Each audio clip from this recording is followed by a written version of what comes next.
The health inspector's badge caught the light from the kitchen pass-through, and my uncle's face went the color of old cream when he realized I was the one standing next to her with the clipboard.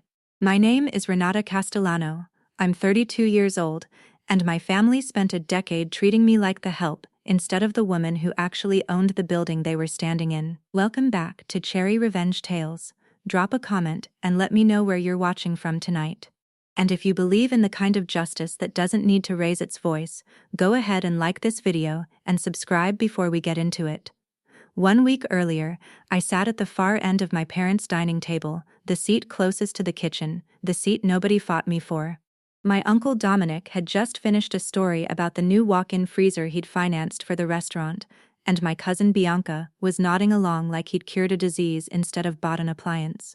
The restaurant was called Castellano's, my grandfather's name still on the awning, and it had been in the family for 31 years. Renata's still doing her little bookkeeping thing, my Aunt Carla said to the table, not to me, like I was a topic instead of a person. Numbers. That's a safe hobby for someone who never wanted to actually work the floor. I smiled and passed the bread basket. I'd been doing the books for Castellanos for 6 years. I'd also, 4 years ago, been the one who signed the new commercial lease when my grandfather's health started failing and the original lease was set to lapse. Nobody at that table remembered that detail, or they'd chosen not to. At least Bianca's taking real initiative, Dominic said, clapping his daughter's shoulder. She's got real vision for this place. Renata just files paperwork. I said nothing.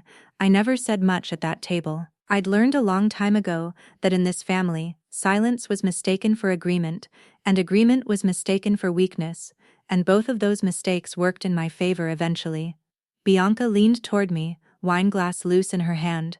No offense, Ren, but you've never had like a real vision for anything. You just show up and do the boring stuff. Somebody has to. Somebody does, I agreed, and ate my dinner. The escalation started 3 days later, on a Tuesday, when Dominic called me into the restaurant office after close. He had papers spread across the desk, my desk, technically, since I did payroll from that chair every week, and Bianca stood behind him, with her arms crossed like she was auditioning for a role in whatever this was about to become. We're restructuring, Dominic said. Bianca's taking over day to day. We want you to sign off on the transfer of operational control, and honestly, Renata, it'd be easier for everyone if you stepped back from the books too. Clean break. Restructuring how? I asked. My voice stayed even. I'd practiced staying even for years. It was the one skill nobody in my family valued, and the one skill that had never once failed me. Don't make this difficult, Dominic said. You know how much I've put into this place. The freezer, the new POS system, the outdoor seating permit, that was all me. Bianca's got the energy to take this restaurant into the next generation. You're not being pushed out, you're being promoted out of the daily grind. You should be grateful, and if I don't sign... Dominic's jaw tightened. Then things get uncomfortable for you. Your father agrees with me on this, you know. He thinks you've been coasting. We could make it so payroll doesn't need a bookkeeper who nobody trusts to run a floor. We could make it so you're not welcome at family dinners either, if that's how you want to play it. Bianca uncrossed her arms and stepped forward. It's not personal, Ren. You just don't have what it takes to be the face of this place. You're a background person. Everyone knows it. Even you know it. I looked at both of them for a long moment. Then I reached into my bag, pulled out my phone, and set it face up on the desk between us, screen dark, like it was nothing at all. Under the desk, I pressed the side button on my smartwatch twice, the pattern I'd set up months ago, the one that started a silent voice recording and synced it straight to a private cloud folder Dominic didn't know existed. 2 soft vibrations against my wrist confirmed it was running. I hear you, I said. Let me think about it.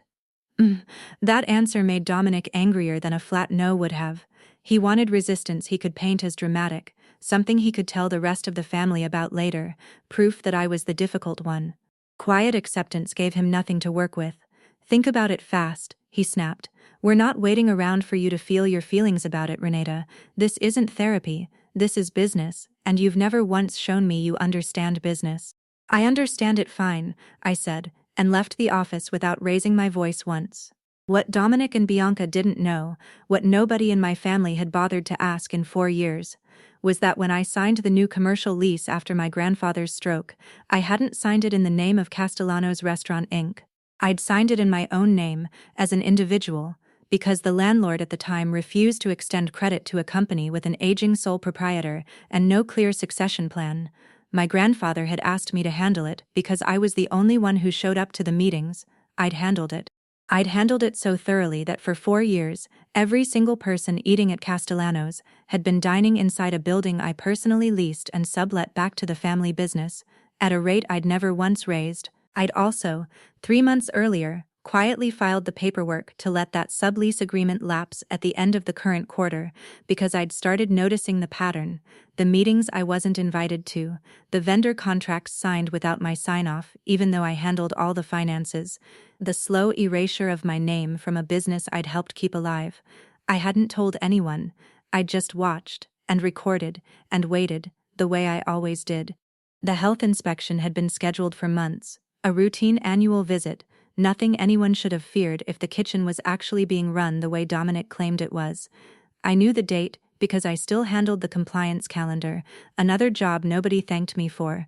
What Dominic didn't know was that I'd walked the kitchen myself 2 weeks earlier, off the books, and found 4 separate violations serious enough to trigger a shutdown order if an inspector caught them cold: a broken seal on the walk-in that Dominic bragged about, a pest control lapse Bianca had let slide because the exterminator's invoice seemed like a hassle, expired fire suppression certification tags, and food storage temperature logs that had been falsified for 6 weeks straight.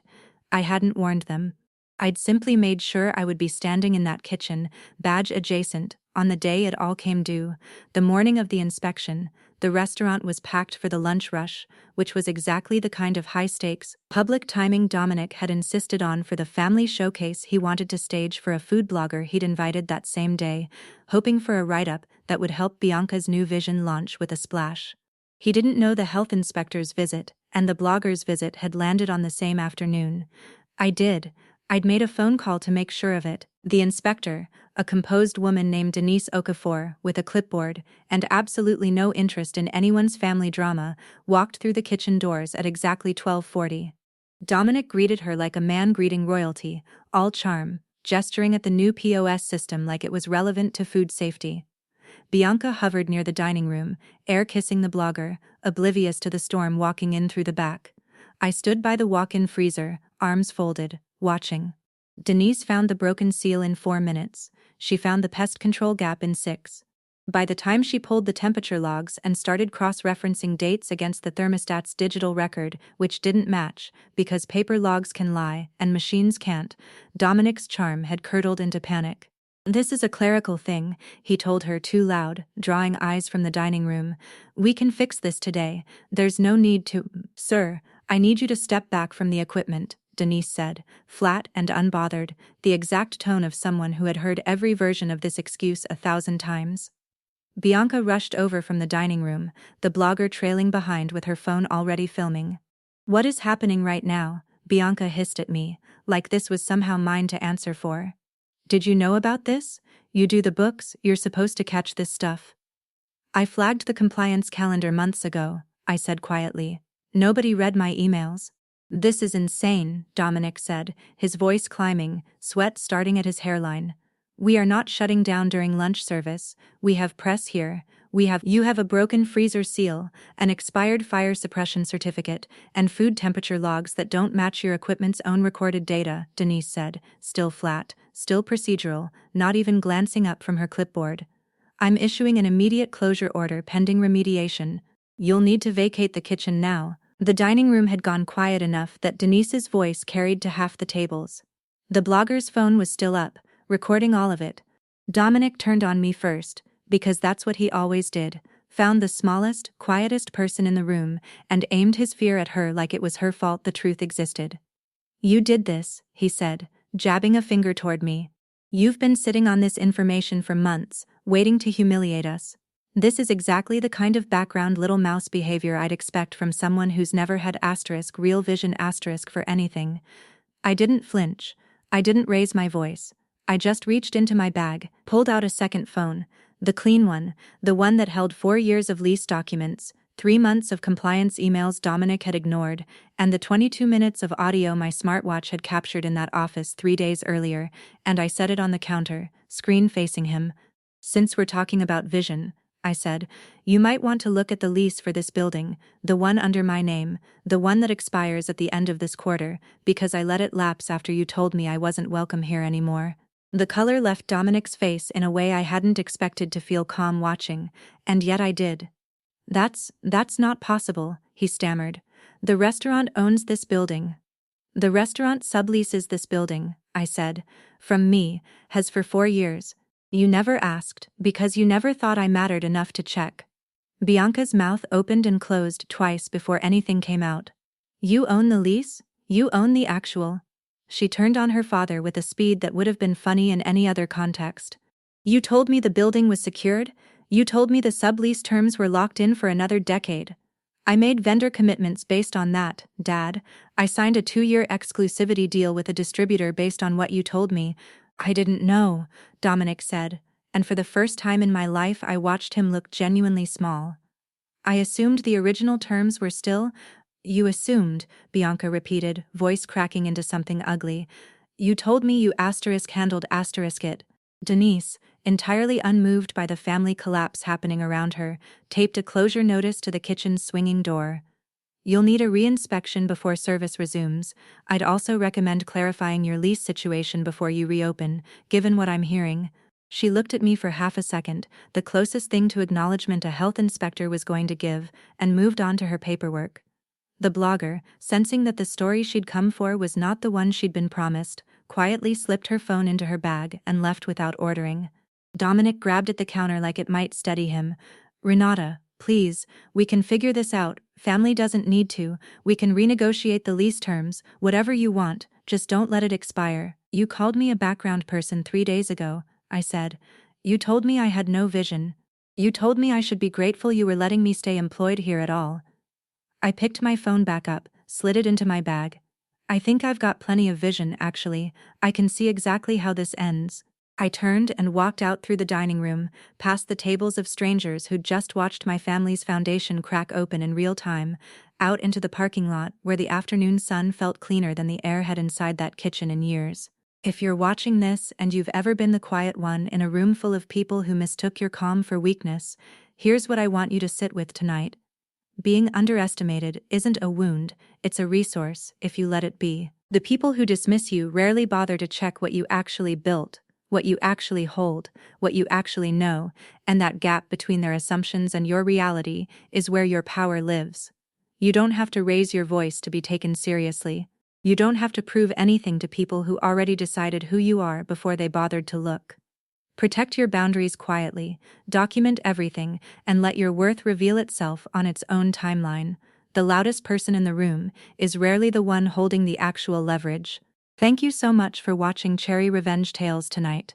If this story meant something to you, hit like and subscribe so you don't miss the next one, and if you haven't already, drop a comment and let me know where in the world you're watching from. I read every single one.